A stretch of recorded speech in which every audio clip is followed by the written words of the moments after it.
Hi, welcome to another new video, and today's video I am going to talk about how to download and install Unity. So in this video I am give you step by step guideline throughout the video, and it will be a quick tutorial. So please keep patience and watch the video till the end. So here I am going to search about Unity and just hit the enter button, and here you can see this is the link. Click over here and here you will get this option for download. Just click over here and download for Windows. If you are using for Mac or Linux, then go with these two links.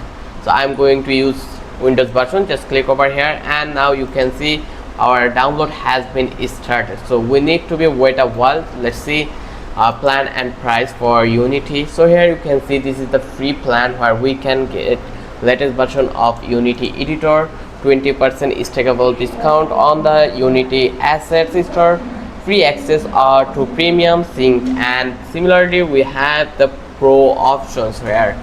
So you can see publish to game console, priority customer service. So our download has been done, so we are going to click by using this option to folder. Here you can see this is the option, so I am going to install it. The process is really simple. As you can see, I need to be click on I agree, then click on install, and it will take a while to install it.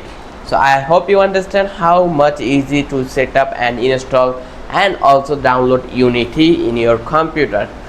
If you love this video, don't forget to subscribe our channel and the video. If you think that was knowledgeable for you, then don't forget to share with your friends, and I hope you will hit the like button too. Till then, have a good day. I will catch you in the next video.